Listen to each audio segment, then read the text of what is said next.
As I'm sure many of you may know, we had a launch event for our new Look website a few months ago, and we decided that it would be quite useful to have an ongoing series of these with varying degrees of specialization.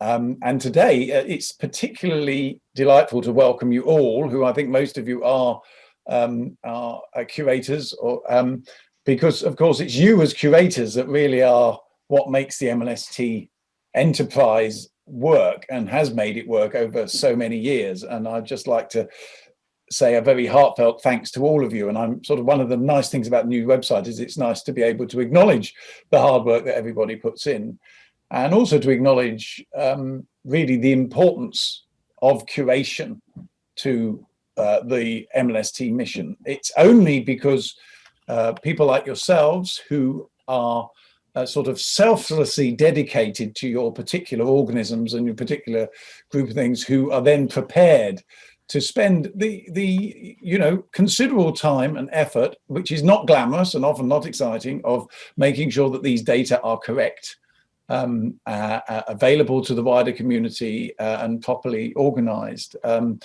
I think it's really wonderful to be able to acknowledge you all and to thank you all for those tremendous contributions, because as I think we can see by current events, molecular epidemiology, which is one, if not one of the major aims of the MLST enterprise, it's crucial that we have this sort of lingua franca, the ability to talk to each other in ways that we understand, and that we can rely on information. And it's you that provides that level of consistency and surety. So thank you very much for that. So as I say, we are hoping that this will be a series of similar events that different audiences will want to join. We're not intending everybody, but we've been really, I think, I'm just delighted to see so many of you here today for what we thought would be the most, maybe one of the more niche aspects. And Keith's going to take you through some of the developments in the curation interface in a few minutes. And then at the end, we'll have plenty of chance for question and answers.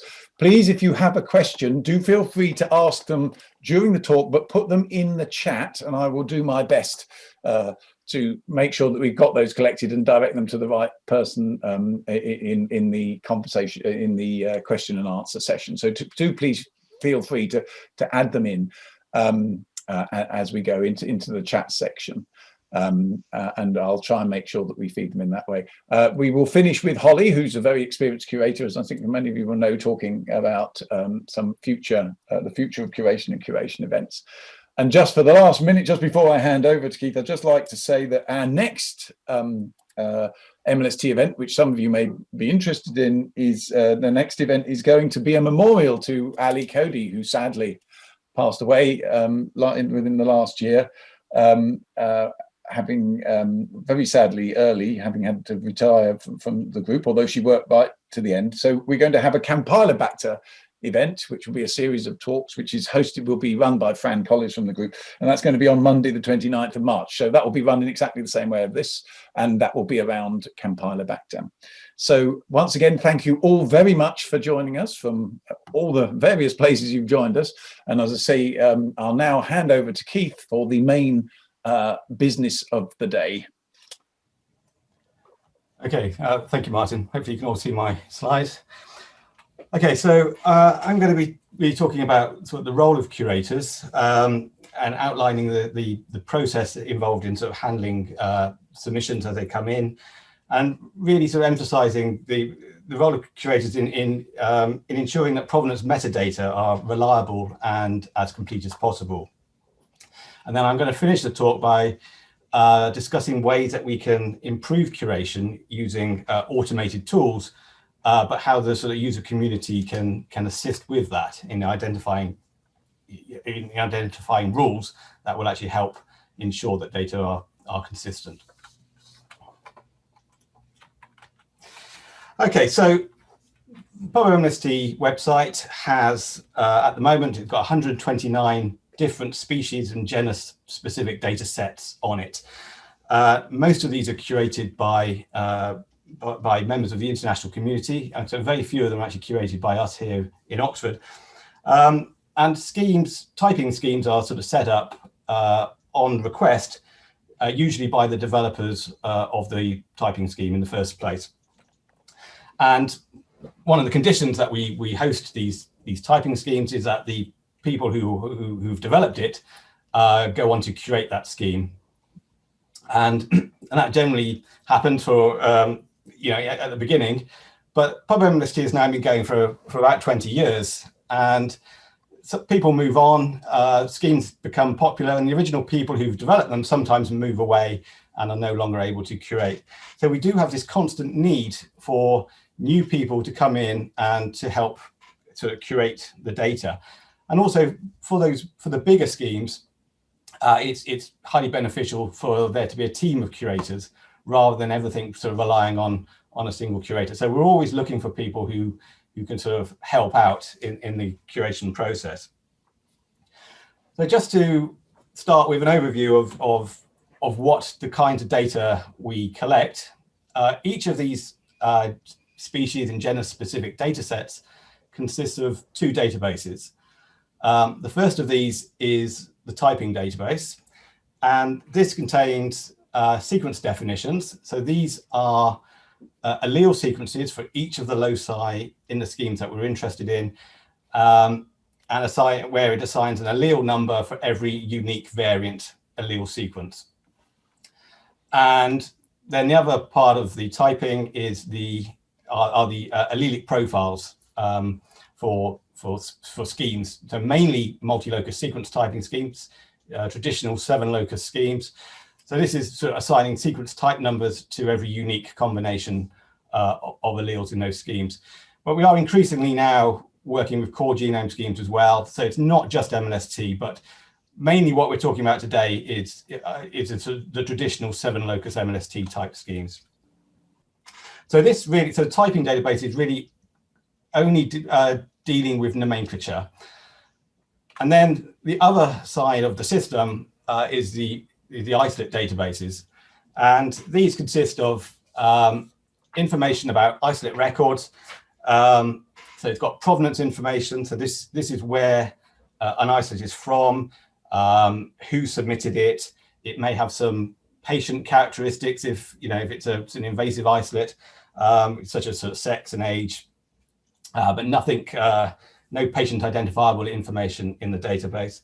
Then it may have phenotypic information. So this is serological typing information, details of disease state that isolate has caused. And then increasingly, we will have genome assemblies. Okay, so at least more than half of the data in the databases now have complete genome records. And now if you look at the front page of PubMLST, you can see the large amount of data that we do now have. So if you see over here, so the number of alleles, there are now actually over 23 million unique alleles defined in the system. And this is increasing rapidly as we're introducing core genome schemes, where schemes may have sort of 2,000, well, 1,500 and up loci. So we're really sort of discovering a lot of allelic variation. We have over 800,000 isolate records.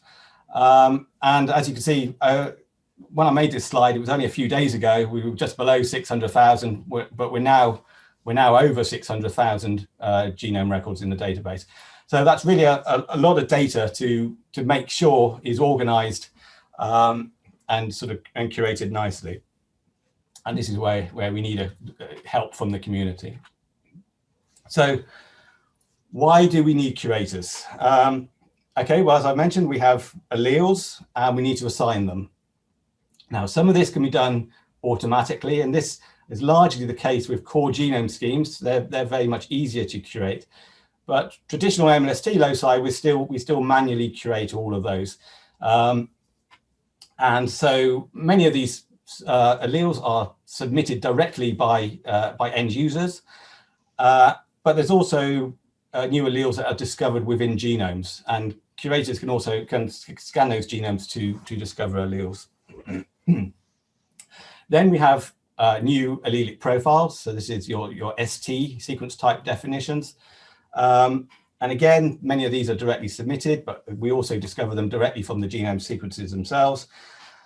And then I think perhaps more importantly, more interestingly, is the Islip Records. So here a curator will be involved in uploading and updating the records.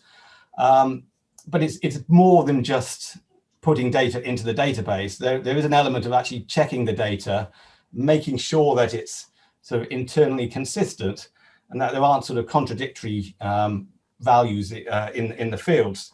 And where data is unclear, then really the curator can sort of liaise with the submitter to try and ensure that we get as much, as full data completion as possible.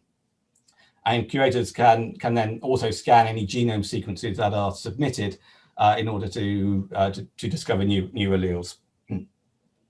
But ultimately, we really need curators that have knowledge about the specific organism that they're working on. So, when we set up databases, I can make a good guess as to what fields might be important for a particular species, but it's really only the people who are actually working on the organism day to day who have a proper understanding of the biology and what's important to the community. So we're certainly very interested in getting feedback from users and curators as to how we could add information to the databases and how we can make sure that that we've chosen sort of sensible values that can be entered. So I'm now going to go through each of these elements, the different types of data that get submitted, sort of work through the actual sort of process involved in handling the submission. And I'll start with the alleles submissions. So essentially what we need to do when assigning new alleles is to make sure that an allele looks like any other allele, okay? So essentially that basically means that they all start and they all stop at the same positions. So you don't have sort of raggedy ends on some alleles. So they all need to be completely consistent in their start and stop sites. Generally, alleles should all be the same length, okay? But occasionally you might get an insertion or a deletion within a sequence, but that's very much the exception, certainly when we're talking about standard MLST schemes. So that's the end point. That's what we're trying to achieve when assigning alleles. Now, alleles can be sort of discovered using different technologies, and when we first set up PubMLST, then everything was sequenced using Sanger dideoxyterminator technologies, and we still get a lot of submissions using Sanger sequencing. It varies depending on which organism we're looking at. We still get a few for Neisseria, although by now the vast majority of new alleles are discovered using whole genome sequencing for this. But for some organisms, most of the data still coming in is done with Sanger sequencing. So the process that we have for assigning alleles from Sanger is we need both the forward and the reverse trace files. Okay, that's very important. And as a curator, you then, if you have a submission for a Sanger trace, then you need to assemble the forward and reverse trace files together to identify any discrepancies between those traces, and you have to insist for submitters that they actually submit those trace files. Okay, it's an absolute requirement that they submit both forward and reverse trace files. And as a curator, you will find that people will try and submit anything and think that it's a trace file. So sometimes we'll get FASTA files, just text files of the output of a single trace. Worst case is sometimes you might get an image of a trace that's been pasted into a Word document.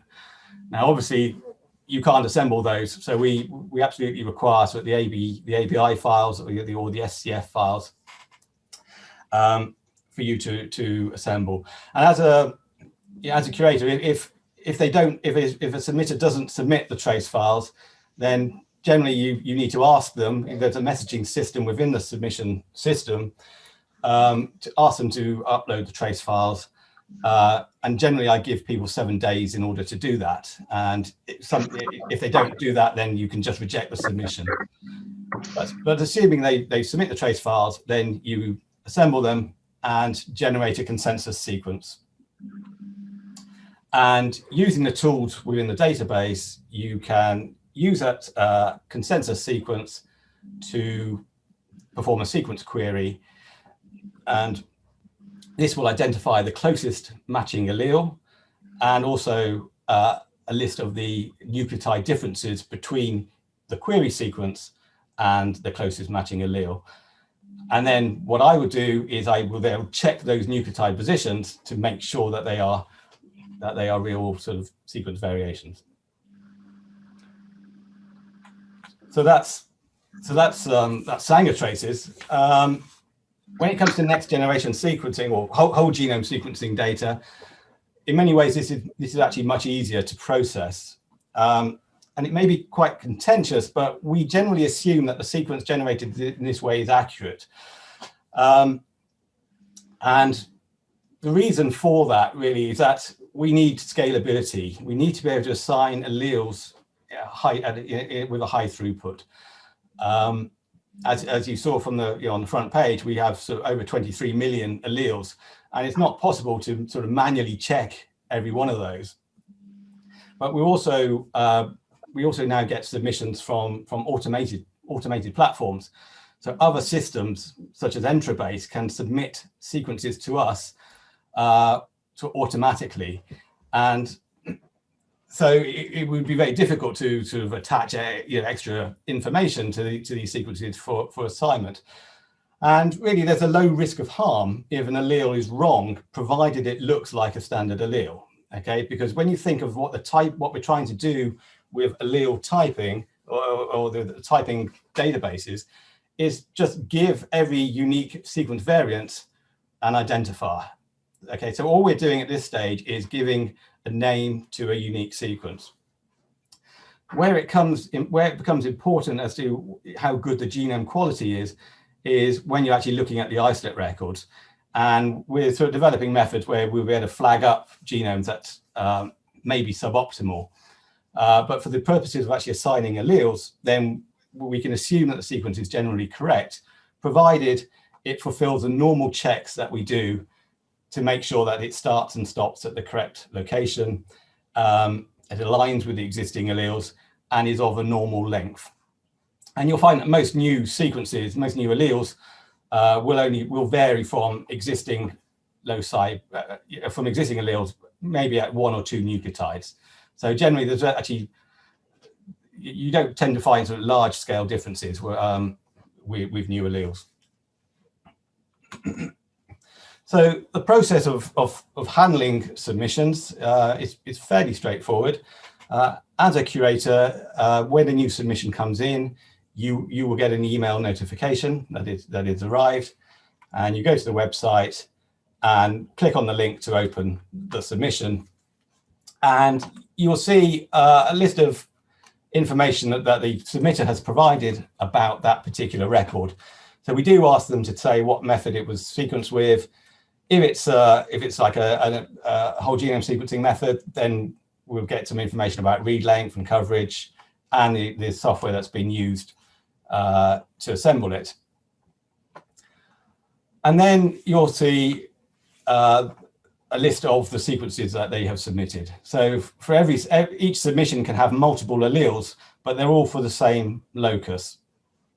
And this is actually quite useful because you'll see that you'll get the first few bases of the sequence will be shown along with the last few bases of the sequence. So this, first of all, you have a very good visual check to make sure that these all line up. Okay, it should be very obvious if they don't start and stop at the same point. So that's really the first check that you would make. If it's a locus, which is a complete coding sequence, which is normally the case for core genome schemes, not normally the case for standard 7 locus schemes, then you will also have a field that says whether it's a complete coding sequence or not. And this is a check that the system has done to make sure that there's a start codon, there's a stop codon at the end, that these are both in frame, and that there are no internal stop codons in the system, within the sequence. So that's also a very useful check. And you can do a query directly from the submission interface to find out how that sequence varies with existing alleles. Okay, so if you click on the query link, then it will take you to the standard sequence query form and show you the closest matching alleles. Okay, so this is closely matching allele 1. And it's very useful to see the nucleotide differences between the reference sequence, which is the closest matching allele, and your query sequence. And if you look at these numbers, you'll see that the position, in this case, the position in the query and in the reference and the position in the query sequence are the same. So that tells you that the sequences are aligned and they start at the same position. So it would be a real red flag if these numbers were different. Okay, so that's a useful thing to look at, and it will also tell you where your query sequence appears on there compared to the reference. So it should always start at position 1. Now, often you will get multiple sequences submitted as part of the same submission, and obviously it would be very tedious to click through, query each one in turn. So you can do a batch query, which will load all the sequences into the batch query form and give you the same information, but in a more tabular format. So again, you can see all the nucleotide positions in both the query and the reference sequences are the same throughout all of these. And because you've only got a few nucleotide changes, then you can be sure that these are very closely matching alleles to existing alleles that have been defined. So this is largely all you need to do, assuming this, obviously if it was Sanger traces, you would need to assemble the traces to check that the sequence quality was right. But this checks that the consensus allele that's been uploaded matches the existing alleles. So hang on. Oh yeah. So if you wanted to just if you wanted to upload one of these alleles into the system, then you can click the curate link that's next to that particular sequence. This will take you into the standard allele addition page in the curation interface. Now, if it's by default, the status of the record will be marked as unchecked. Now, if you've gone through the process of assembling trace files, then you would need to change this to Sanger traces checked, so that we know that a curator has actually assessed the quality of that isolate of that sequence. If it's Illumina data, then you can leave it as unchecked, because you actually haven't, as a curator, you haven't confirmed the quality of the original data. You've checked that it conforms to the standard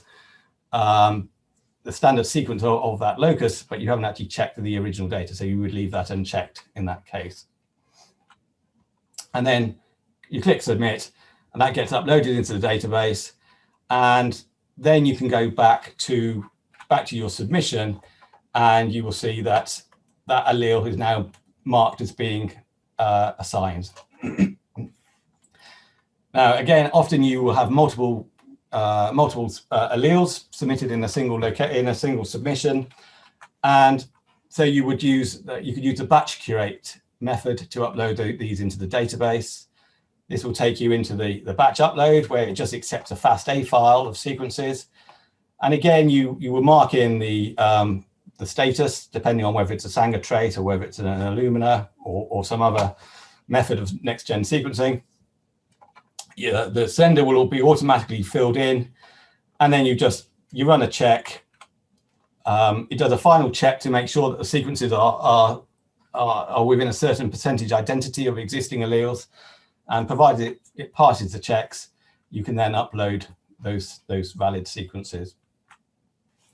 And then you'll see that these have all been assigned with an allele number, And then this button becomes visible, this close submission. You can click that, and that will close the submission, and the submitter will get notified of the outcome of their submission, so along with the allele numbers that have been assigned.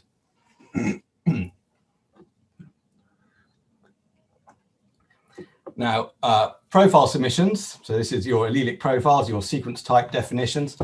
These are handled in a similar way. Again, you will get notified.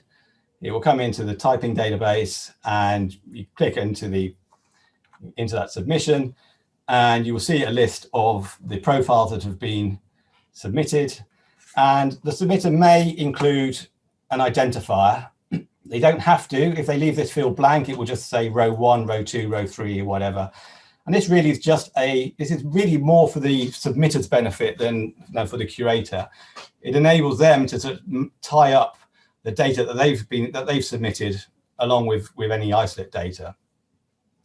And we do ask that submitters also submit isolate records for every new sequence type that's been assigned.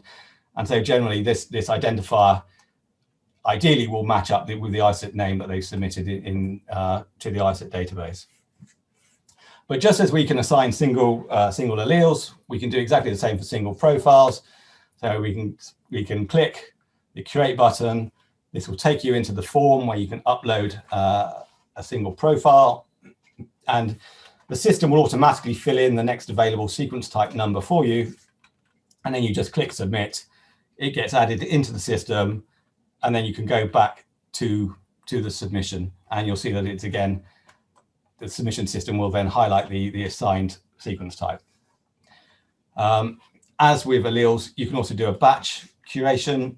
So you can just click the batch curate button, and then this will take you into the batch upload method. Click submit here, and everything gets uploaded. Occasionally, people might submit duplicate profiles within a submission. That's often the case if they are submitting a lot of isolate records. They may have maybe 20 or 30 different isolates, and some of those have got the same allelic profile, but they are new profiles. So they may not know that they're actually the same. The system won't allow you to put in duplicates.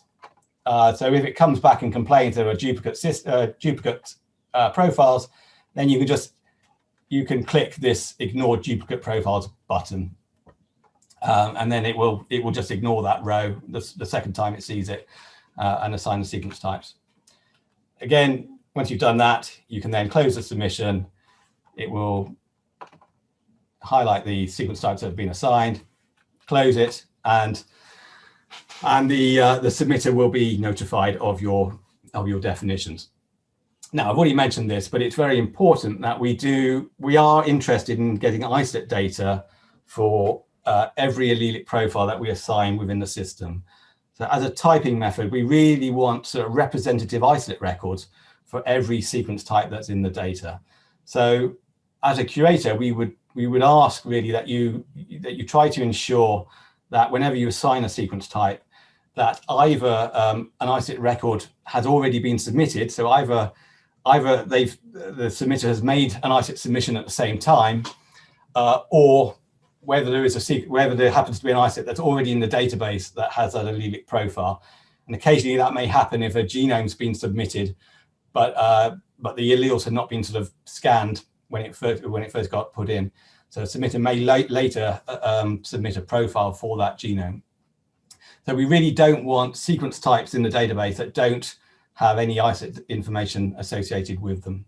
So that's really one thing we would ask submitters to try and ensure that they get isolate data as well. So just as a quick follow-up to that, if people do make an isolate submission, you can tell whether a sequence type has already been assigned or not for the profile that they've included. So if their submission includes an allelic profile, then you will get this sequence type field, which the submitter has not included. The submission system has added this to indicate whether that sequence type has been assigned. So if this field here is blank, then you know that that profile does not exist yet in the database. And so you would want to check that there is a profile submission for it, or you could, just as a curator, you can manually enter that profile into the into a new profile into the curator interface to assign that profile for the curator for the submitter. Just like we don't really want sequence types without isolate records, ideally you wouldn't have isolates which have a full MLST profile, but for which a sequence type has not been assigned. So you really want to make sure that the isolate data and the profile data are consistent. So now we come on to isolate submissions, and this is really where curators need to know a little bit more about the organism itself. The process is very similar. Again, you'll get a submission, you'll get a notification when a submission comes in. And generally, or in this case, we just do a batch curate, having checked that the record, that the data that has been submitted actually makes some sort of biological sense. Obviously, it is possible that people can submit things which don't really make sense. So you do want to check that these, that the submission is sensible.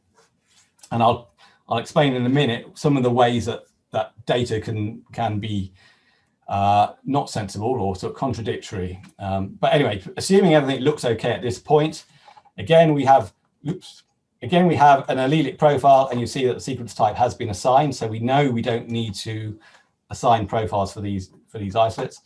We can then batch curate. This goes to the batch curation page in the curator interface. It gets uploaded, it checks to make sure all the fields are valid, and then you can close the submission. And a message will automatically get added to that submission that tells the submitter what ID numbers have been uploaded, that these records have been uploaded to the database with. So you can close that submission. You don't need to add anything else to any other message, and the curator and the submitter will be notified. But so I've talked about sort of contradictory data, sort of data that may be inconsistent. This is really where we need curators to actually to ensure that the data that goes into the databases are consistent. And so this is an example of data that could be submitted which are contradictory. So in this case, this is a Neisseria isolate, and it's been indicated that the disease in this case is carrier. It's a carrier isolate, and yet the source is shown as being from the CSF. So as a curator, you know that you wouldn't expect to find a carrier isolate from a normally sterile site, such as the CSF. So that doesn't make biological sense. So you would want to check that don't allow that kind of thing to go through into the system. Other examples of things which might be contradictory will be if there are some certain date fields within the database that reflect, so the date of sampling or the date that a record was received by the laboratory. So here we have dates for the date that it was sampled and the date that the laboratory received it. And you see that the sample date is actually after the received date. So again, that makes no sense. That couldn't happen. And sometimes, often if you have date fields, especially they're next to each other in the data in the upload template, they can get transcribed very easily. It gets swapped around. So again, that's the kind of thing that you would need to check for. And we can automate away some of these. I will talk about this at the end as to how we can improve the submitted data using automation. But there are particular cases, and because every database, every isolate has different fields within the database, it's not something we can make general rules about. It's something that you need sort of domain species knowledge to understand where fields may not make sense. So really, we do want you to sort of check the data and make sure that it goes in so there isn't this sort of contradictory data in there. The other thing that happens quite frequently and is also very difficult to try and prevent automatically is the use of what I call bad names for isolates. Okay, so there is an isolate field in the database, and this is for the name of the isolate. And ideally, this should be unique.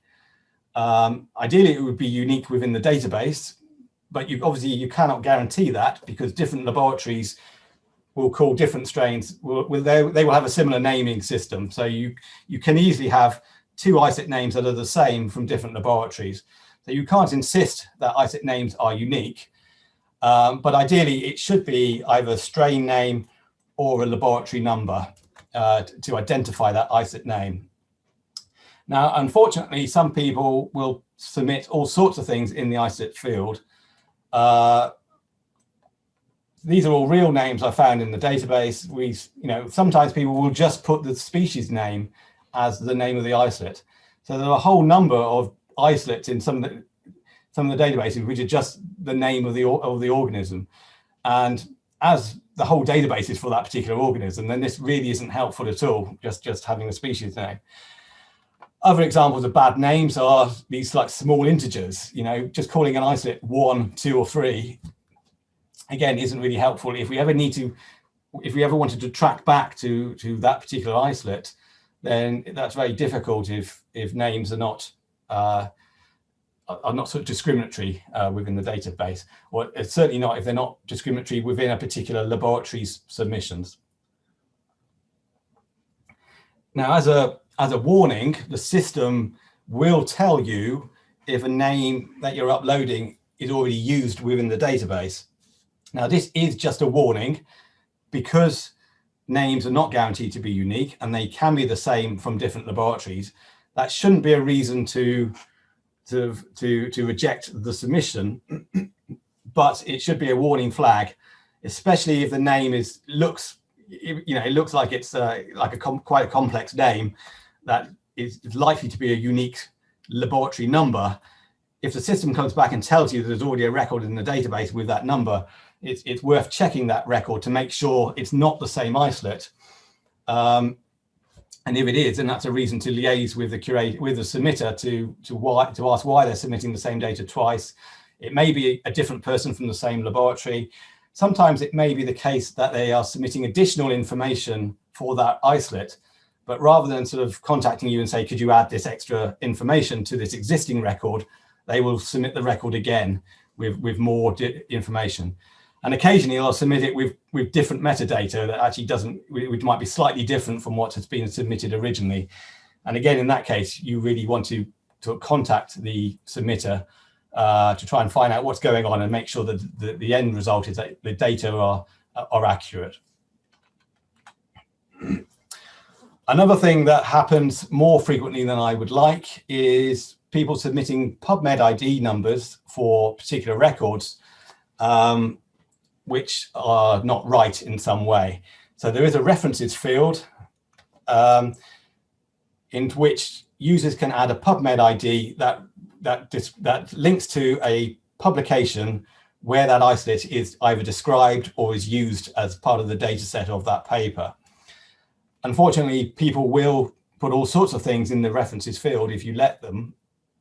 Now, fortunately, the field is an integer. PubMed IDs are all just standard integers. So they can't just put any old text. It has to be a number, but there is no other limit restriction on that.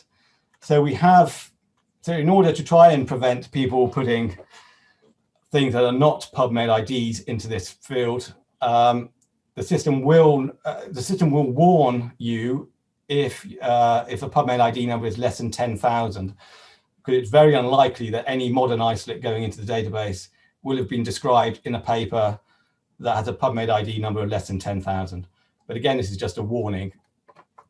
Other things that we see sometimes are sequential PubMed IDs. And this can come about if somebody has used Excel, it's filled in an Excel template. They think they're just copying the same reference number, the PubMed ID, into multiple records, and they've used the Excel autofill, and instead of copying the same number, it's incremented it on each row.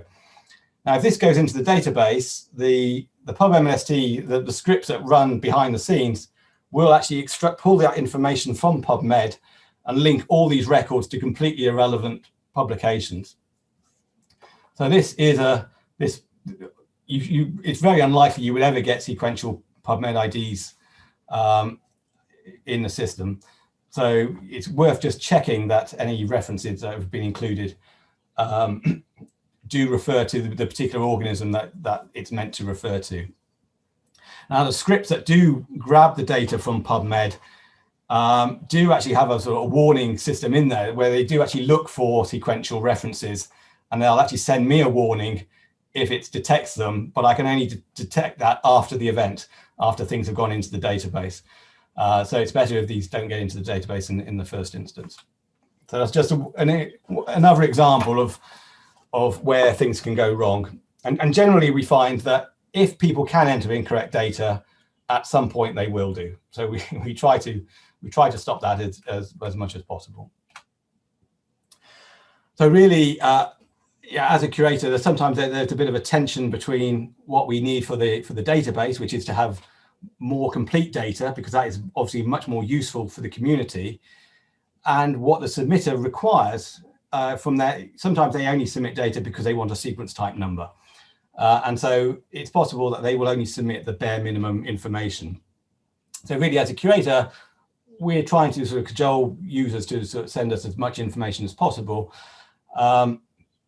But sometimes it's difficult to make it compulsory, to make certain field values compulsory, because we also appreciate that sometimes data just are not available. So as a curator, really, there is this sort of liaison role sort of between PubMLST and the submitters to try and get people to submit as much data as they possibly can for Islip Records. So genome submissions, these are handled very much in the same way as Islip Records. These come in, you'll notice that a genome submission will not have fields for allelic profiles, because the idea is that these can all be extracted much easier from the genome. And also they won't be contradictory. If we allow people to submit allelic information, they could submit any allelic profile. And then if you scan the genome, you may find it's actually got different sequences. So we don't accept allelic profiles with genome submissions. We scan those directly from the genome. The process is we just click the batch curate, it goes into the batch upload system, and then the record gets uploaded along with the config file and gets linked to that Islip submission. And we can then close the submission. The user gets notified of the ID number and that the record exists in the database. But at that point, it's important really for a curator to realize that the genome sequence has not been processed in any way. Okay, it's just an Islip record with a genome sequence. There's no information about any alleles that exist within the database.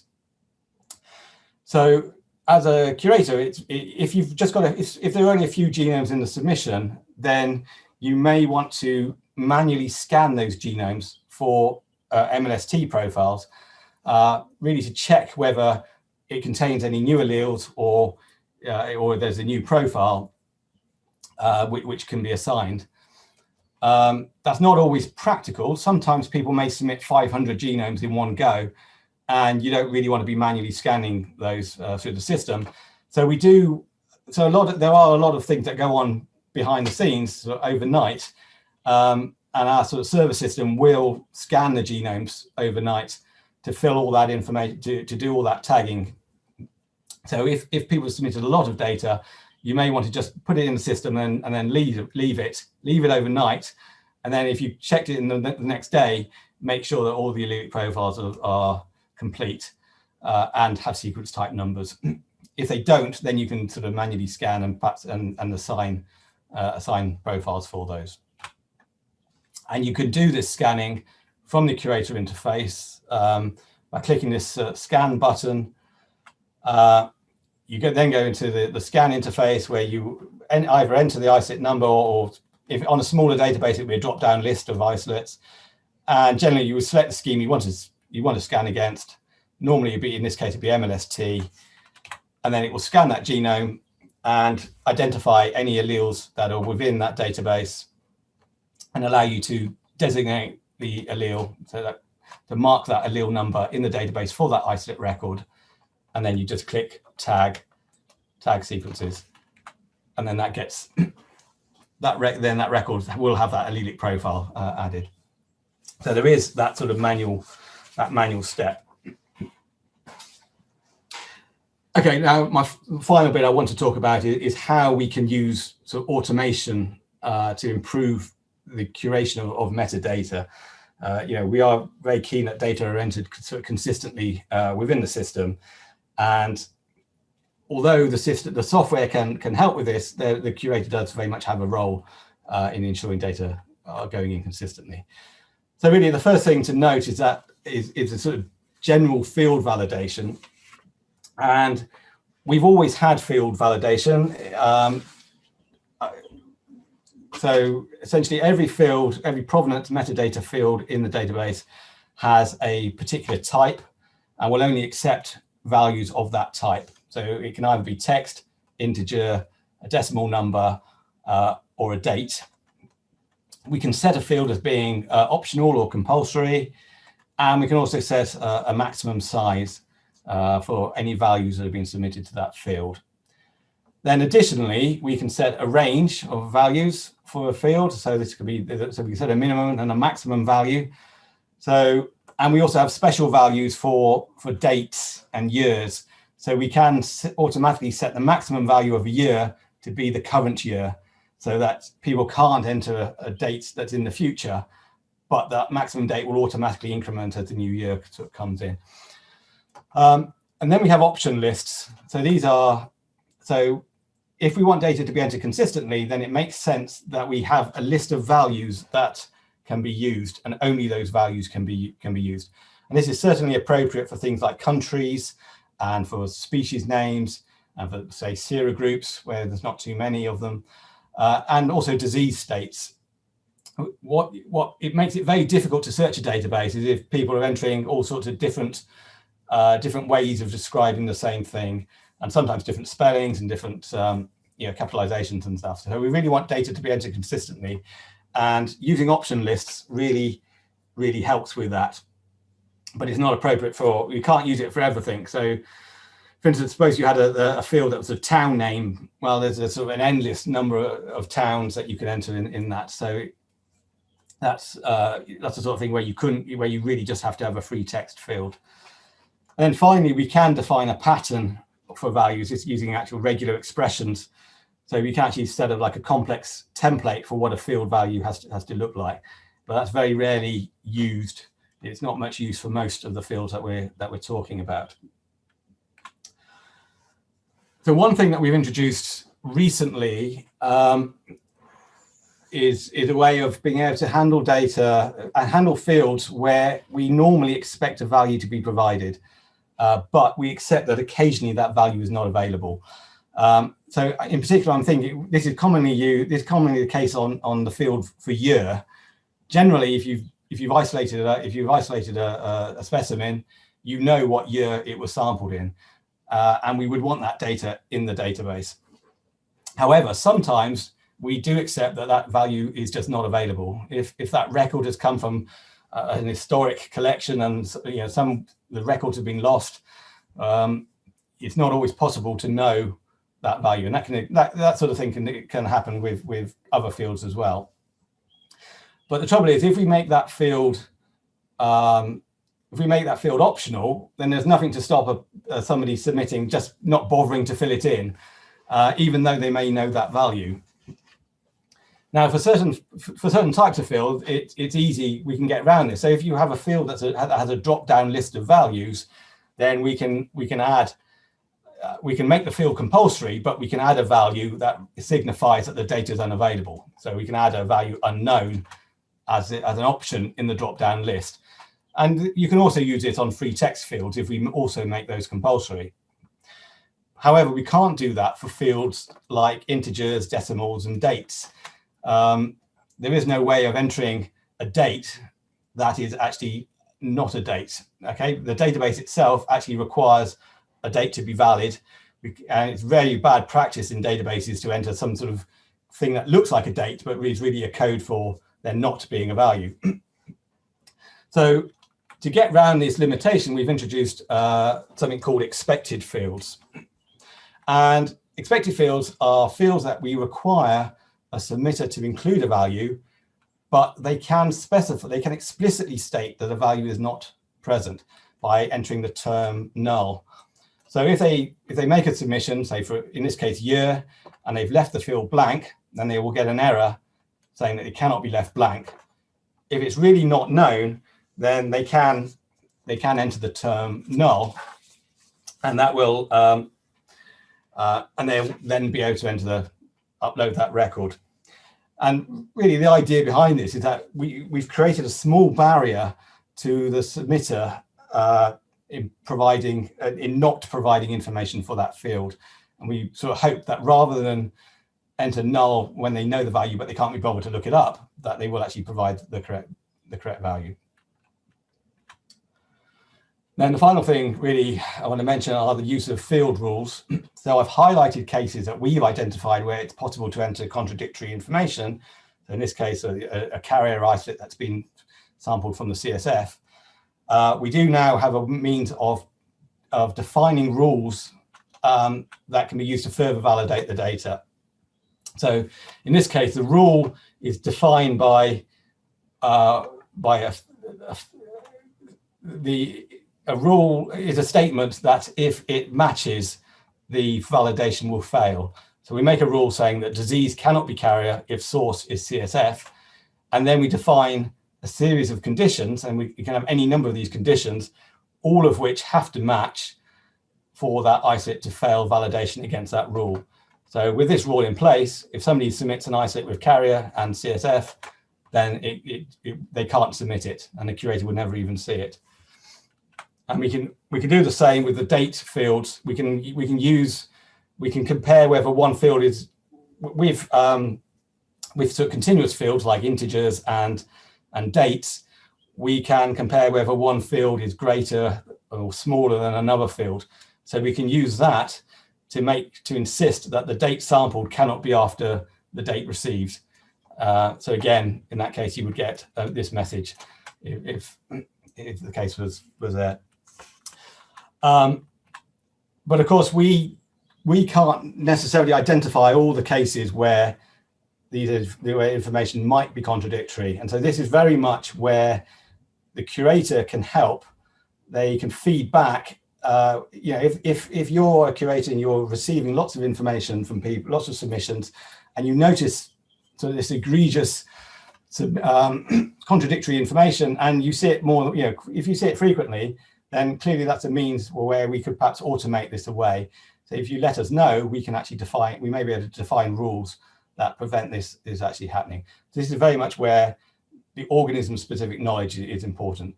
And so my final slide, what are the requirements for a curator? The technical requirement, the absolute technical requirement is that we do need you to be able to handle Sanger trace files, but that is the only technical requirement. The other thing really is this organism-specific knowledge. And I will stop there and open the floor.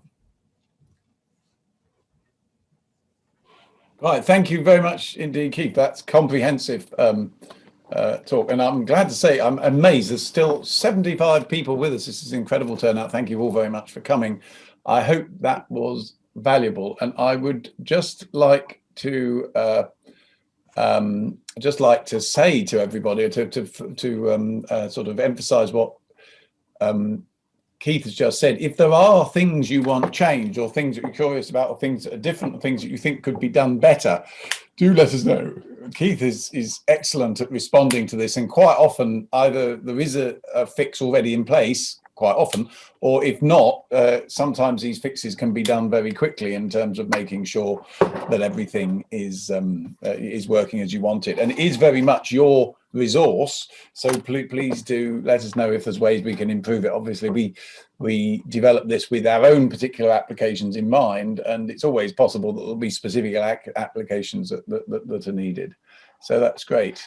So we got one question from Frederica, who's asking, are the field rules developed by the curator, Keith? And just to say to everybody else, if you have a question, do just pop it in the chat, please. I'm monitoring that, and this is an opportunity to ask any question you like. Okay, so field rules. Yeah, so they can be developed by a curator. Obviously a curator can identify what the rule is, but actually defining them in the database is an administrator role. It's easy to sort of get it wrong. So it's an admin role actually putting them into the database, but we certainly need help to identify what the rule should be. So we could apply rules, and they can be done specifically as well, can't they? If there's Yes. Yeah, so it's useful. And then we've got a Priabel, I hope I've got that right. His question is it possible to create diploid organism schemes? Oh, that's an easy one, Keith. I mean, with IUPAC nucleotide codes. So it's possible to create schemes. We do have a number, say, of Candida schemes. There is a bit of a problem with, so as far as assigning alleles, we can assign alleles that use the IUPAC sort of redundancy codes to indicate 2 nucleotides. And that all works for sequence querying, which we've had to have a workaround against the BLAST that runs in the background, because BLAST will exactly match, even if you use a redundancy code, it will match it against one of the nucleotides. So there is a fix in place for that.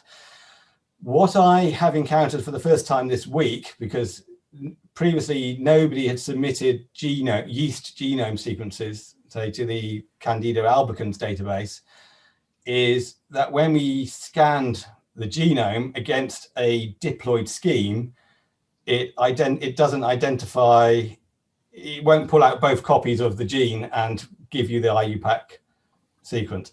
So we can define the alleles and we can query the alleles, but there is a problem when it comes to the genome sequences. Okay, that's great. Thank you.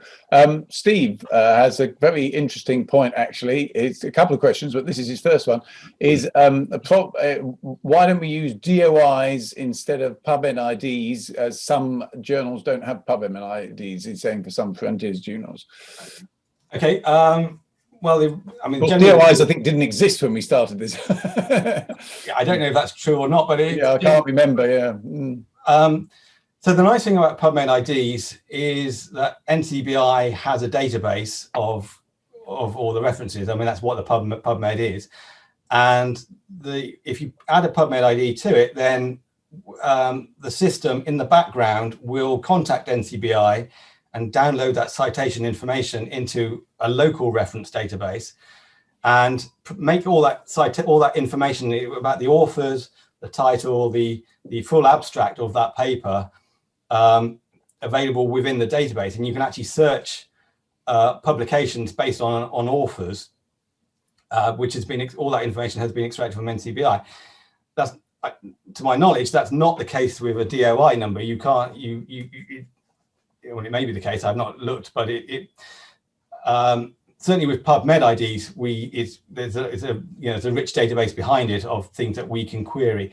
Now, if you do have the case where you want to link a lot of DOI values to an isolate, then we can create a field for DOI, and we can make that a hyperlinkable field, which would take you to the DOI website, which would link through. So that's just something we could add. We can add any number of fields to any of these databases, and we can make that field accept multiple values as well. So it's not, you wouldn't be restricted to a single value. What you wouldn't get would be the sort of the searching based on author and stuff like that. But yes, we can certainly add a link out to that.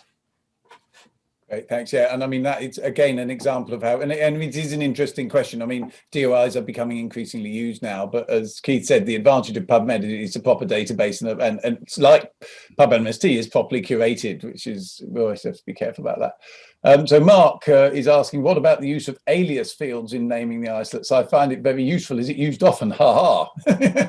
Yes. So the alias field is somewhere where you can put alternative names for an isolate, and you can put any number of alternative names. And some isolates do have any number of alternatives. Yes, some isolates might have 7 or 8 different names. So yes, we can certainly do that. And we do. Yeah. The only thing is that we don't allow an alias to be the same as the isolate name. Sometimes people will put that in, and sometimes people think that you have to put a value for an alias, so they'll write the isolate name in the same way, but with just a hyphen in one place or something like that.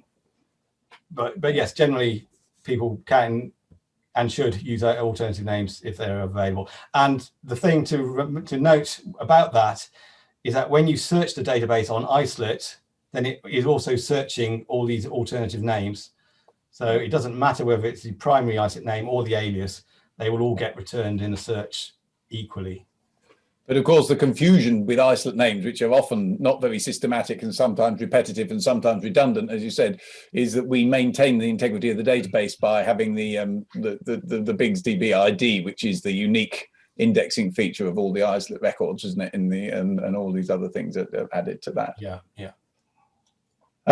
So that's great, thank you. So Steve had another question, and this is another really good point, actually, and that's something which is really a matter of discussion within the individual community, which is why is there no automatic clonal complex assigning suggestion alert? Now, that's a very good point, and one that's actually we could talk about for a long time, but Okay, so this is sort of species specific, and for some species, certainly the ones that we work on, which is Neisseria and Campylobacter, we do have automated clonal complex assignment of MST profiles, and we basically do that by we have a script that runs in the background, and any new sequence type that gets assigned during the day, we basically have a list of central STs, and the script will assign sequence types to a complex if it has 4 or more loci in common with the central ST. The problem with that, and that works really well for Neisseria and Campylobacter. The problem with that is that it's not always, it doesn't work for every organism. And again, this is something where we need some expert advice as to how well it works and whether we can do it. But if it's a case that you can define if you can define a complex from the MLST profile, then we can certainly introduce methods of automating assignments, but it's not something we can just do for everything without knowing the population biology of the organism. Yeah, and it's very important. I mean, not all schemes have adopted that. We adopted this very early for both Campy and New Meningo, and it hasn't been done with some other organisms where arguably it might have been. Because the trouble is, if you keep running algorithmic analyses like eBurst, you will get slightly different answers. So the whole idea of the defined central genotype, which we use in Neisseria and Campylobacter, is that defines a structure which is imposed, and the individual. We have committees that Keith requests and all that, who decide whether and what you indicate as a central genotype is important, but it has to be done on a number of criteria, and we tend to use whether longevity, whether it's in the center of a heuristic, because of course it can make a difference because of this assignment. But if you use a sort of floating, which some schemes do, sort of burst or similar algorithm, then you will end up with different memberships of clonal complexes at different times, which is absolutely not what we want. So the ST number doesn't change, but the clonal complex might. So, and it's really up to the curators of individual schemes to make a decision about how they want to deal with that, I think, because as Keith says, it depends on the biology of the organism to a large extent. But we're certainly happy. Yeah, sorry, we're certainly happy to talk with people and try to implement some automated way of doing it. It's wonderful. The questions are coming thick and fast here, but we've still got plenty of time, so don't worry. So Chris asks, how does a versioning work for the schemes? Does a version number increment with a new allelic profile is added, or is it something like the access of date used? Apologies if this is basic, I'm new to MLST. So generally the scheme, the version of the scheme doesn't change for most schemes. So we're still using the same MLST scheme for Neisseria that was developed in 1998. Or you will just get a new sequence type number will just be added for every new allelic variant, but the actual scheme version is the same. It implies a change in the scheme, doesn't it? Well, yes, if you actually make a change to the scheme, so that's actually adding different loci into the scheme or taking loci away, which you might want to do with some of the core genome schemes, and we are looking at doing that for the core genome MLST and Neisseria, for instance. We would then just call that version 2. most of the loci would remain the same, but we may be just taking a few loci out. So then, yes, we will just increment the version number for the scheme. But we try to do that as infrequently as possible, because obviously it's confusing. The idea of having version numbers is, again, maintaining the idea is that somebody should always be able to obviously have a stable nomenclature they can look back on. And so if you know it was done with a core genome version 1.0 or 2.5 or whatever, you know that it's equivalent to the others. That's great. Oh, Sylvain, a great presentation. Yeah, well, it was a great presentation. Yeah, I agree with that. Are there views to create different types of accession numbers for assemblies? Well, that could go on forever, but yeah. So we are standardizing accession fields within a lot of the databases we host. But these are just standard fields that we can add to the Islip table. So, for instance, we now, for many databases, and we've not updated everything to do this, but we will have a field for ENA run accession. So that will point to an ERR number, and we have field validation on that to make sure that that starts with ERR or SRR, which are the valid terms. Likewise, we have bioproject accession, which can accept multiple values to reflect NCBI and ENA bioprojects and biosamples. So we are trying to standardize that across some of the databases that we host. But these are just standard fields within an Islip table, which we can make hyperlinkable. So that when you click on the accession number, it will take you to the record within ENA or within NCBI. So it's standard, but it's not actually built into the software. It's something that we can add as a standard field. Yeah, and there's a very specific from John here. During allele curation from Illumina data, you suggested leaving allele status unchecked, but is there also an option to pull down for Illumina WGS or something to that effect, and which is preferred? I'm not sure. I can't remember exactly what. So I think there are options for checking Illumina data, but that's really intended for somebody actually for a curator actually assessing the quality of the Illumina sequence itself. Like looking at the short reads, perhaps lining them in tablet or whatever, actually making a curator assessment of the quality. If all you've received is a sort of FASTA sequence of the file, then you really haven't checked the quality, other than that it conforms to the standard sort of allele. I mean, this is something we're thinking about. Is obviously is having quality metrics which tell you something about the quality of the actual assembly itself with those sorts of data, isn't it? So yeah, but so generally, I would say for data that's coming through the submission system and you've not looked at the original evidence for that assembly, then it should go in as unchecked. But it ultimately doesn't matter. It doesn't really matter that much if it's gone in with some other form, and we can also batch update stuff if we need to.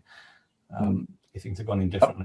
I'll take the next question from Adolfo, which is saying, is it possible to add a gene to a previous MLST scheme? Well, in general, no, for the reasons that Keith has just said. Yeah. Generally, MLST schemes need to be stable. Although anybody who's really been paying attention will know that this was done with the very first Neisseria scheme. When the first publication, I suggested 6 alleles because we did 12 between the various groups, and a couple of groups had chosen loci that were quite near to antigen genes, so they didn't add much by adding the extra ones on, and then later we added in PubMLST. So in the early stages of a scheme you could change it.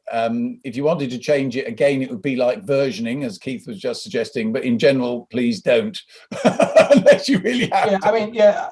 I mean sometimes you have to, because problems have become apparent. But the problem with changing the loci is that you also then have to redefine all your allelic profiles. Everything has to be changed. You can't just take off a locus and then keep the rest of the profile, because some of those profiles will then be the same if the variation within the scheme. And if it was not done early on, that's when you would need to version it. So you'd have to have version MLST version 1 and version 2, and and you'd have to say what it was and track it all. But it is possible, of course. And we do have the case on some organisms where a second MLST scheme's been developed. It's a superset of the first, but it is just listed as a separate scheme. Yeah, and I think there's no fewer than 3 separate Campylobacter MLST schemes. And of course, the great thing with the database, particularly with whole genomes, is they can all exist side by side. So there is no rule that says you know, it's just, but you do need to name the schemes in a way that they're unique. Otherwise, people don't know what they're talking about. So yeah. So Rafaela, thank you for the interesting presentation. Regarding genome submission, do you suggest check identification of isolates in the WGS before upload genome on the database? Which software do you suggest for this? Aha, well, there's a good question. Yeah, okay, so I think that very much depends on how much data has been submitted. So if it's one genome, then you may want to check it. And I would recommend RMLST. If you can do that quite easily, but yeah, if you go to the species ID link on PubMLST, then you can just paste that assembly into a web form, and it will tell you the species, and it will tell you if you've got contamination in there. That's not probably, so it really depends on the amount of data. If you've got a few, you could do that. We are planning to implement RMLST directly into the submission system, so that check happens before a curator even sees it. So that actually one of the fields within that submission table will be the results of the RMLST analysis. That hasn't been developed yet, but that is something that we're planning to do. The alternative is that you could upload them to the database, and then you can do a batch RMLST scan on your entire all the data that you've just uploaded, and it will give you that information. So then you could, you put it in the database, but then you can retrospectively clean it up if something appears not to be the right thing. And generally, that's what I do. I don't check everything before it goes out. What I do check is make sure that the genome size conforms to what you would expect for that particular organism.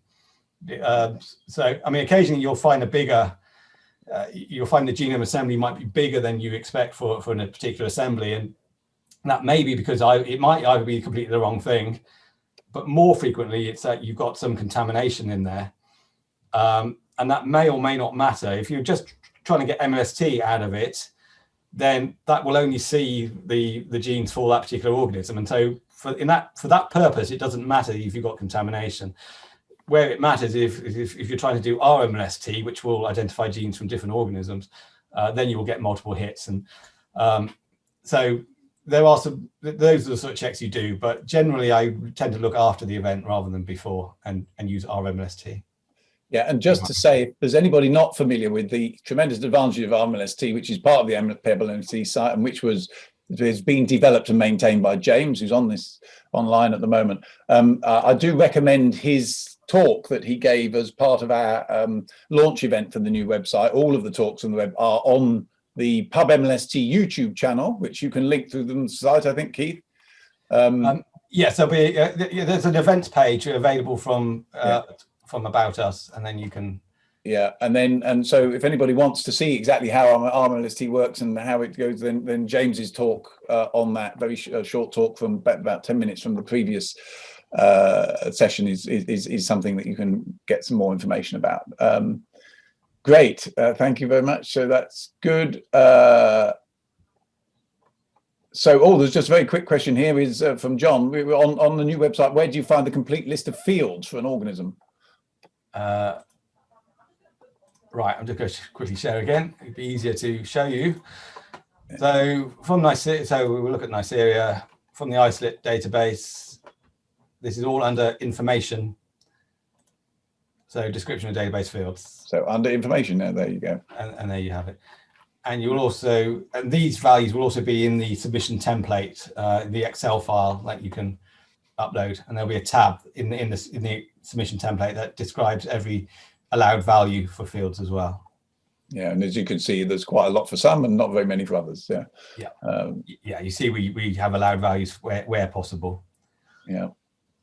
Question from Alexandra, which is, hi, when a bad allele sequence, this is a good question, good one. A bad allele sequence is assigned and later on deleted or retired, does the system keep the info somewhere to prevent reassigning? And that's a very good question another time. And I think that's a good question to, actually, there's a couple of issues there, aren't there, Keith, you could expand on in terms of the database recording. And yeah, so actually we don't keep a record of the sequence itself. Maybe we should. What we do, so we we retire the allele ID, so we keep a list of IDs that have been retired, but we don't actually record the sequence. But I guess it could be useful to do that, so that then it doesn't happen again. It doesn't well, happen it might happen again and it becomes real. I mean, you know. But yes, but then you can always remove it from the list of exactly. that you've retired. You can unretire and do it. So actually, that's probably a good idea to look at implementation. This is a particular. That's great. Thank you very much, Alexander. This is an example of why feedback from you guys is so valuable, because of course you come across all. You know, we can't think of everything, and you know, little comments like that are really helpful. Just writing that down for implementation. Yeah, that we put that down because of course some things like that are relatively easily implemented. So without that.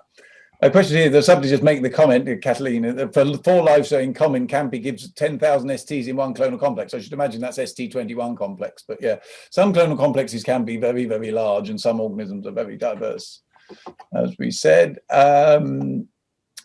So Robert, have seen papers that assign clonal complex based on single locus variants. Is relaxing this to double locus or triple locus about, or it messes the literature? Well, as I say, we normally assign clonal complexes on the basis of sharing 4 loci with any with a central genotype, and that works pretty well for many organisms. But I think it does depend, as Keith was saying, a bit on the biology of the organism you're studying. But presumably, when you're talking about single locus, double locus, and triple locus variants, you're talking about a burst analysis. Yeah, exactly. Yeah. And the trouble with that is that it will change as you add more data to the data set. So it's not really good for stable nomenclature. Yeah, you need to define those central genotypes in some way. I mean, I think, you know, Mark used e-burst groups with Salmonella, and I think that worked. I need to check the paper, but I think that works because Salmonella is relatively stable and the population structure is highly clonal. So it really depends on your organism. But I do, you know, the way we do it for organisms like Neisseria campylobacter, which I think are many organisms, then, you know, thinking about carefully defining these central genotypes on which, and that structure is all based within PubMLST, is a way of getting a stable clonal complex nomenclature. Of course, the problem goes away a bit if you're using whole genomes, but of course, people still find 7 locus MLST very helpful. And of course, with whole genomes, you don't have to. You can use any number of loci. You know, it doesn't have to be 7. Oh yes, and then somebody, yes, Mario has just come in and said you're touching on a very sensitive point, which was already discussed. How do we define clonal complex? And that does depend on the collection of isolates, quite rightly, as you say, and also the population structure of the organism. And again, you as expert curators are the right people with your colleagues in your organism, your field, to make those decisions. They have to, and this is one of the reasons why we sort of insist on having expert curators like yourselves who are expert in their organisms, because all bacteria, like my mantra is, you know, we've got 4 billion years of evolution here, or at least 3.5 billion. You can't expect all bacteria to have exactly the same population structures and the same rules to apply for them. The ratio of recombination to mutation is slightly different. The population sizes are different, and you know, and the evolutionary pressures they're all under is all different too. So that's good. Core genome schemes. This is from Mustafa. Talking about core genomes, does the system include some metrics to ensure that submitted assemblies of good quality, like fragmentation, contamination? Oh, no, this is a very good question. I mean, this is something we're actively talking about, isn't it? Yes. So that kind of thing is coming.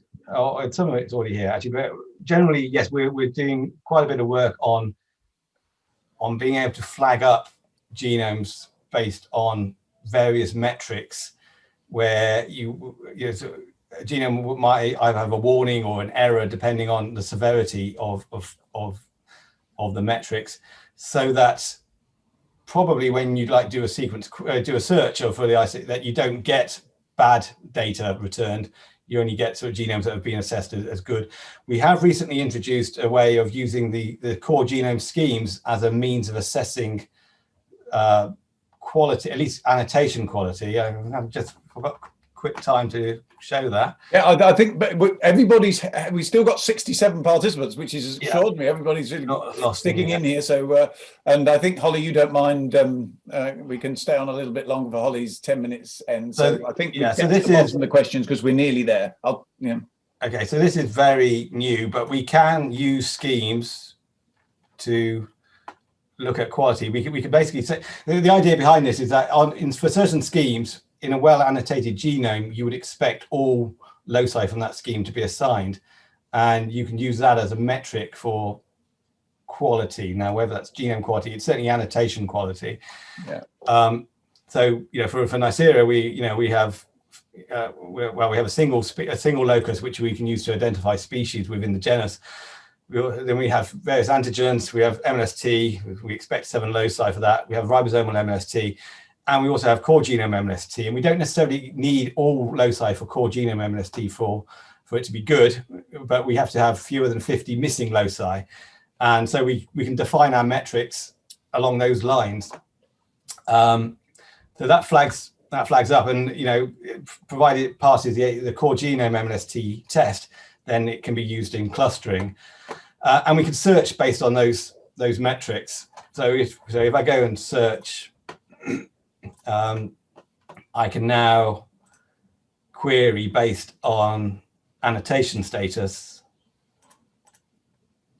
So I say I want a good CGMLST isolate, or Neisseria meningitidis CGMLST isolate, and it will only return isolates that have fewer than 50 missing loci for core genome MLST, and they've therefore gone through the clustering process.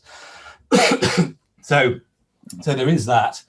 But your more specific points are, we have been having a lot of discussions lately as to quite how we can flag up things based on the physical qualities of the genome assembly. So such as N50, things like that, and again making rules as to how we define a good or a bad genome. Yeah, it's interesting. Mustafa's immediately come back with that, saying, what's the minimum acceptable percentage of loci being tagged, which you've just answered. And I mean, it is a matter of deciding what in your scheme, how many loci you have, and what you consider to be reasonable. It's an arbitrary empirical number that certainly for Neisseria and for Campylobacter, which have about 1,600, I think, loci. We have decided that 50 or fewer missing loci are okay.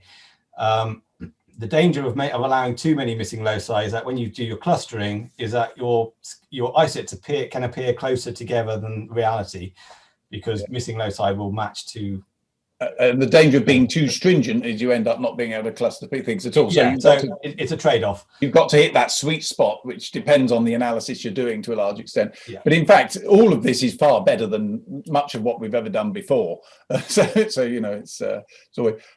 Mark, a point just to answer that, you say, isn't the eventual endpoint of a complete population is one's clonal complex? Well, it depends. There are some organisms which have few or only one clonal complex, but the whole point of clonal complexes is to have subspecies structure. So if that happened, and one of the reasons for the constrained central genotypes is to stop that happening, because you don't want it to happen, because you do want to be able to substructure your population if there's a structure there. For some organisms, I think probably Helicobacter pylori as an example, there is no point in having clonal complex structure because there is no structure. For other organisms like Campylobacter jejuni, there's Campylobacter coli, there was just a few. Arguably, Neisseria gonorrhea is one clonal complex, but the others like pneumo or meninge, there are clonal complexes, and you do want to constrain the clonal complex in the matrix so you don't end up with this chaining that can happen with a random e-burst, that everything is linked through rare and possibly non-existent sort of profiles that come through. So yeah, it's not the point to get to one clonal complex, only if that's the right answer for that species. I think that's fine. I don't know if you have anything to add to that, Keith. Or... No, I think you covered it. Yeah. So, and then I think this is the final question, which is perfect timing. We have just a few minutes late, but that's great. So do you need to clear this up from Zuking?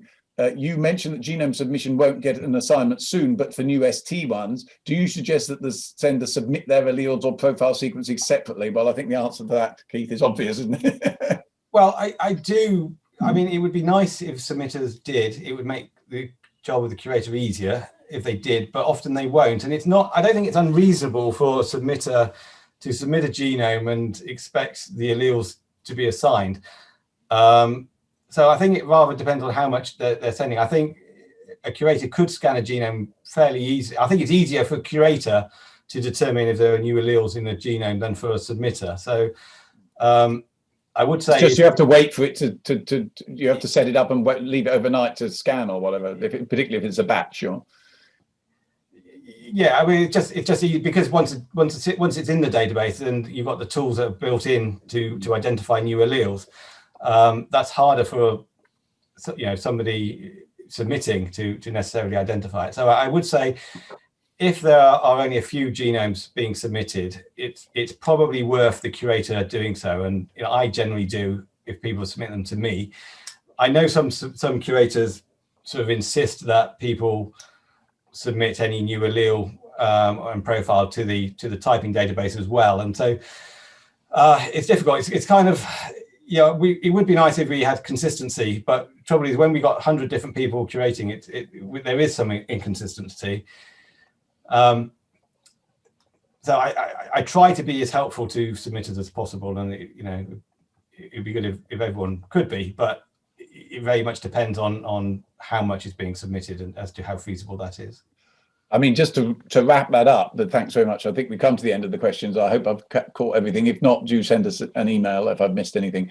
But just to say, as curators, I think we have two roles. One is to be the guardians of the integrity of the data, but the other is to encourage people to submit the data, because it's all very well having open access data and wanting to share data, but if people aren't willing to submit or share their data to the websites, and it's extraordinary to me, having been really there at the beginning when we started MLST, the amount, and people said to me at the time, well, Martin, nobody's ever going to submit their data. They're not going to want to share your data. And here we got 20 odd years of people really sharing data in a very impressive way. And I think as curators, you all have a role in maintaining the integrity of that and encouraging that. So there is a good reason to be kind to our submitters, even though sometimes I think it's fair to say, Keith, they can be pretty annoying. I would never say that, but some are obviously easier than others. That's a better way of putting it. And we certainly do our best to keep everybody on board, which is not necessarily everybody's thing. So that's great. Well, thank you all very much. And we still got many participants still with us. So I'll now hand over to Holly, who's going to tell us a little bit about the future. All right, let me just share. I've just got a quick slide here to pop up for everyone to take a look at.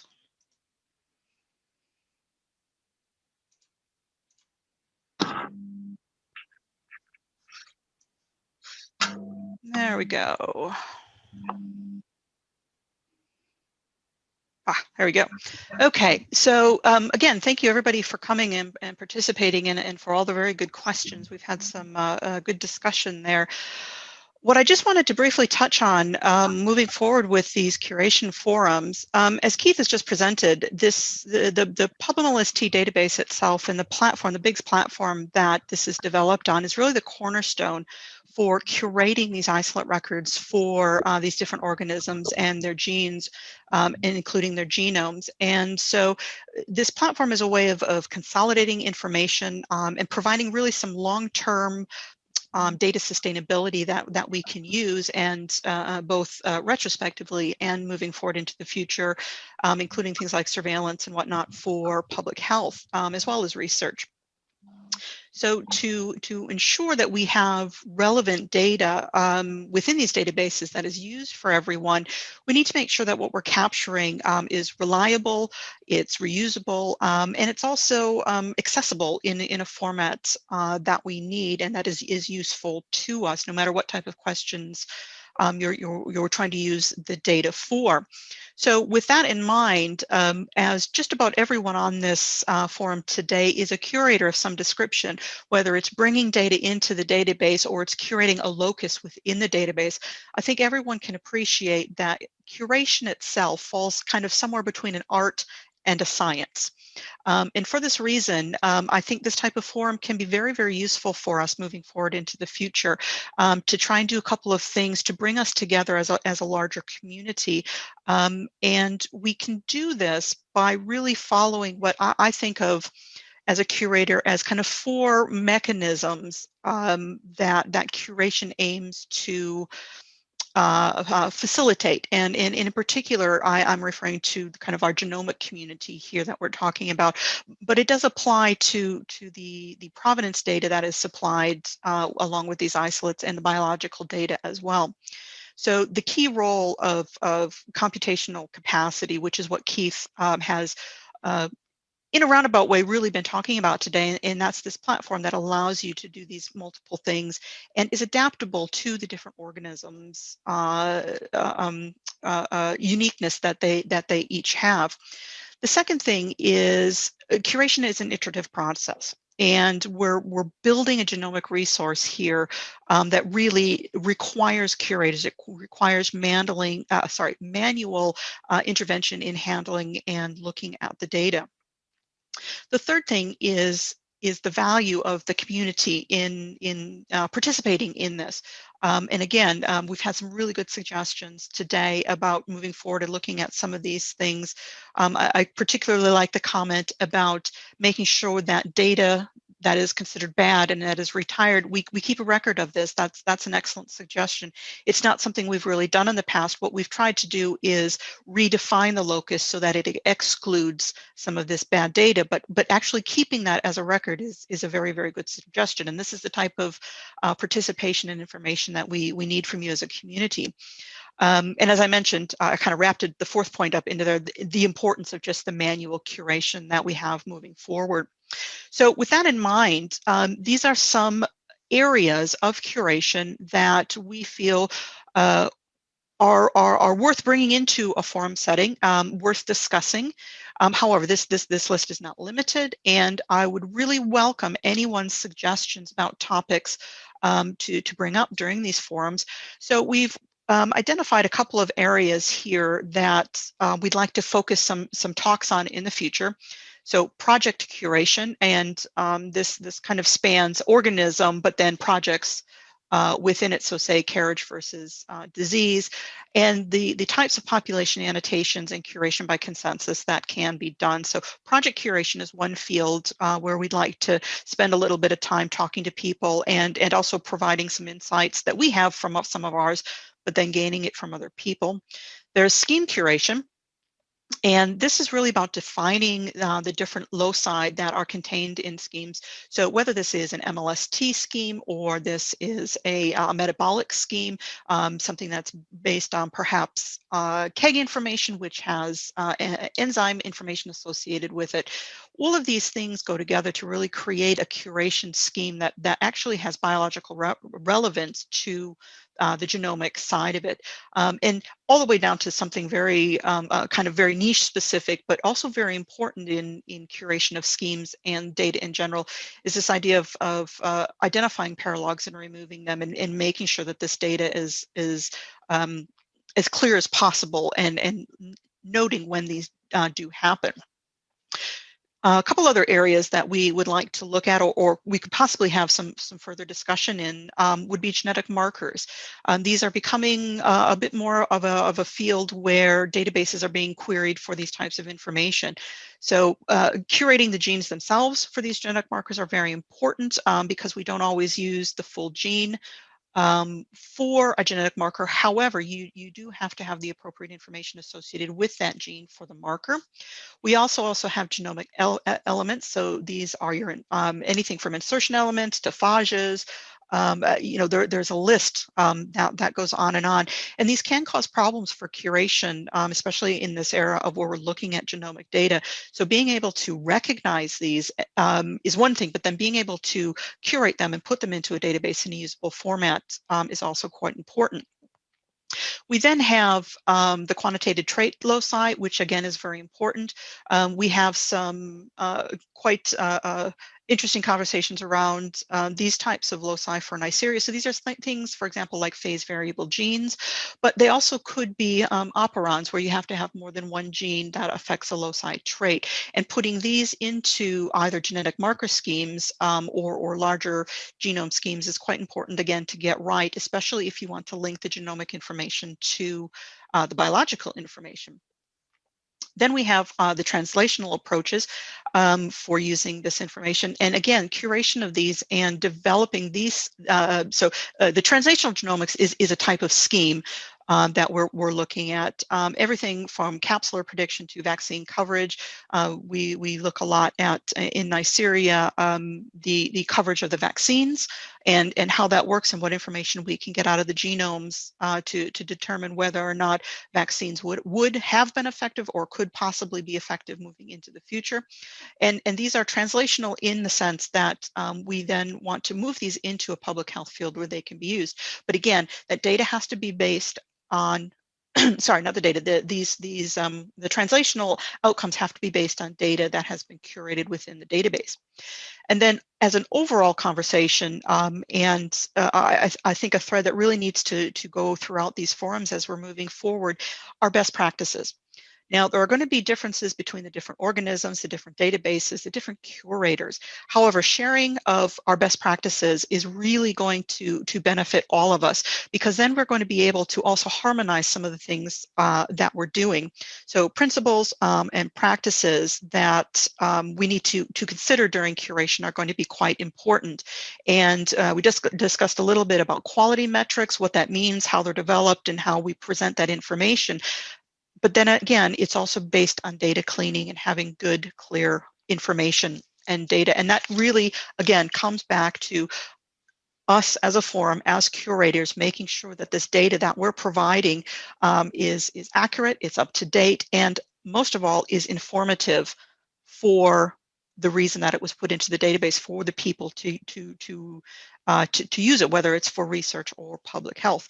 And you know, in the end, this is going to benefit us for both scientific discovery, but also hopefully moving forward into the future. You know, these become databases that people want to use and want to contribute to and share their information to move this forward. So please get in touch with us if you have any topics or ideas for curation forums. But these are the basic areas that we'll be focusing on moving into the future with some of our additional curation forums. So thank you very much. Thank you very much, Holly. So we're just a few minutes over our exercise time, but as I say, thank you all very much for sticking with us all the way through to the end. That's tremendous. So just to conclude, thanks to Keith and Holly for their contributions today. Thank you again once more to all of you, because you're the people who make this schemes work, and it's not just our thanks, but of course your whole community can thank you for that as well. And just to remind everybody, if people are interested in the next event, which is going to be on Monday the 29th of March, which will be a Campylobacter Campylobacter MLST event in memory of Ali Cody. So to remind you of that, we've also got the next one after that, which I don't think we've got the date fixed for, but which is coming up to keep an eye out for, will be one on sexually transmitted infections, which will be run by Odile Harrison, Fran Collis being the coordinator of the convener of the Campylobacter meeting, upcoming Parliament. We've got some really wonderful speakers for that, so if you you know, keep your eyes open for that event, and we'll be announcing the details of that soon.